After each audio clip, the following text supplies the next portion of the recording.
Presque une année déjà depuis la signature du partenariat stratégique entre la Banque mondiale et la République démocratique du Congo, nous allons en savoir un peu plus sur l'évolution de ce partenariat. Suivons M. Albert Zefac, directeur des opérations de la Banque mondiale ici en RDC. Si je peux vous dire quelques mots de façon générale sur notre cadre de partenariat stratégique. Il y a un an, en février 2022, le conseil d'administration de la Banque mondiale a approuvé notre nouveau cadre de partenariat stratégique. C'est quoi le cadre de partenariat stratégique? C'est l'accord que nous avons entre la Banque mondiale et le gouvernement par rapport au secteur et au domaine où le gouvernement souhaite l'appui de la Banque mondiale.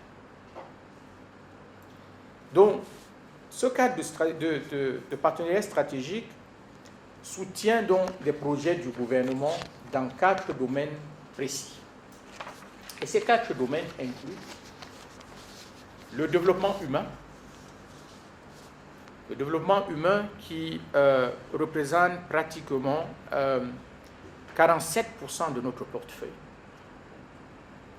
Et c'est en droite logique de ce que nous venons de dire sur l'éducation, la santé, la nutrition et le capital humain. Le deuxième secteur de notre cadre de partenariat, c'est le développement durable.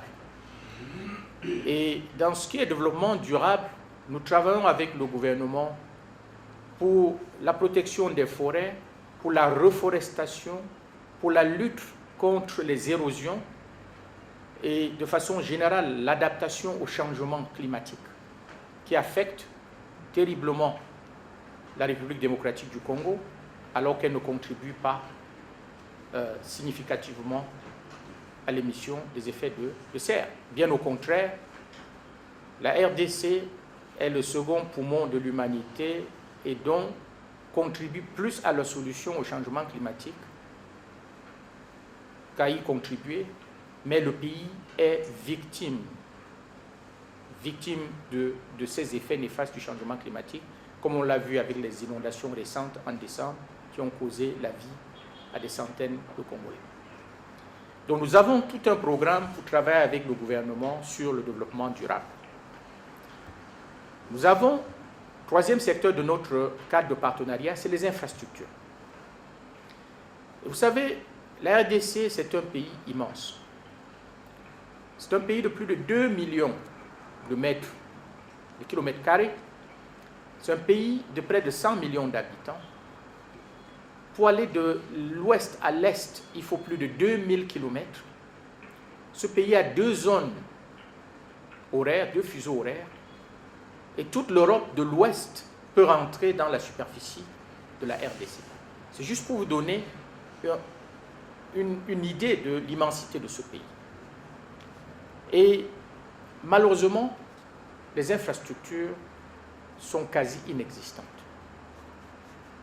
Il n'y a pas de route, encore moins d'autoroute, liant l'Est à l'Ouest de ce pays.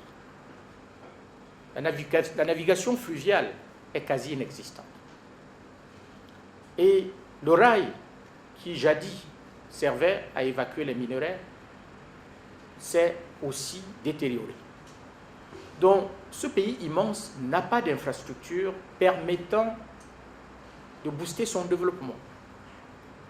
Et si nous voulons éradiquer la pauvreté, il va falloir que cette économie se diversifie.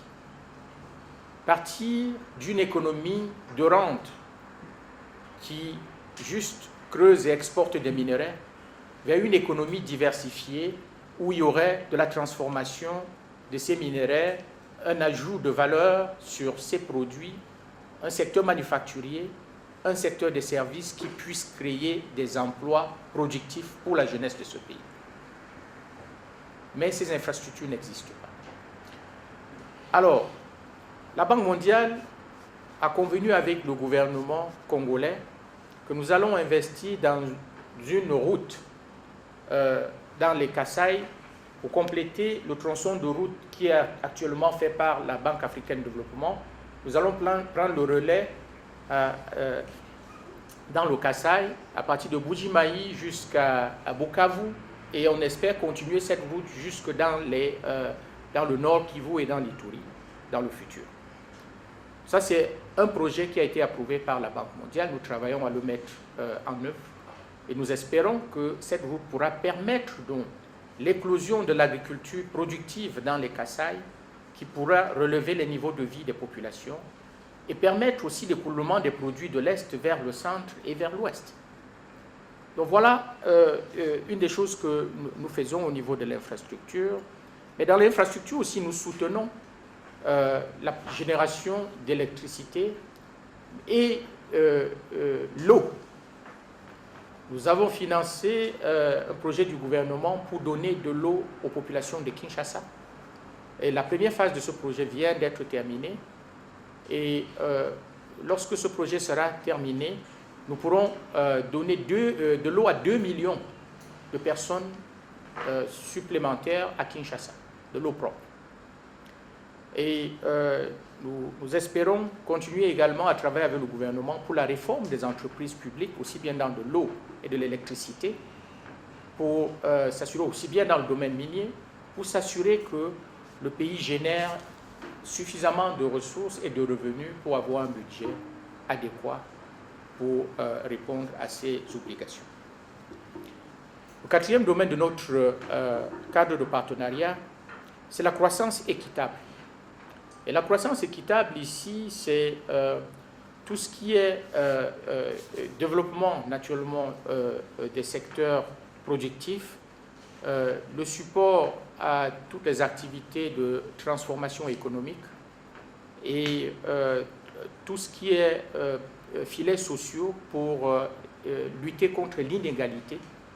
Et nous avons un grand projet dans pratiquement tous les projets que supporte la Banque mondiale. Nous avons une composante protection sociale pour nous assurer qu'on lutte contre l'inégalité. Donc voilà à peu près ce que nous faisons à la Banque mondiale. J'aime penser qu'à la Banque mondiale, généralement, nous faisons ce qu'on dit. Mais on ne dit pas toujours tout ce que nous faisons. Donc je vais compter sur vous pour qu'on commence effectivement à savoir véritablement ce que la Banque mondiale fait. Et ce que la Banque mondiale fait, c'est extrêmement important dans ce pays. Nous avons un portefeuille de 7,2 milliards de dollars.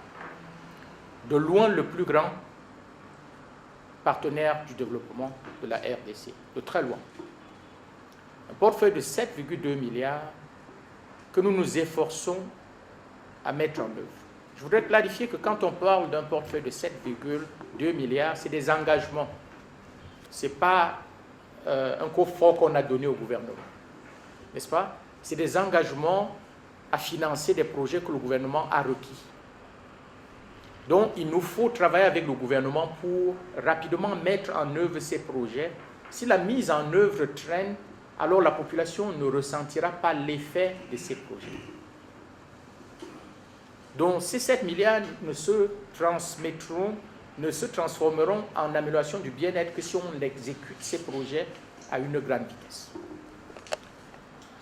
Donc, nous avons 21 projets nationaux et 4 projets régionaux dans notre portefeuille en RDC. Et l'effet combiné de ces projets, nous pensons, contribueront à améliorer les conditions de vie des populations du Congo. C'est la fin de ce numéro de 7 jours en RDC. Vous avez aimé? Merci de continuer à nous écrire comme vous le faites déjà. Au nom de toute l'équipe 24 News Agency, je vous dis merci. Bonne suite de programmes sur Business 24 Africa. Au revoir.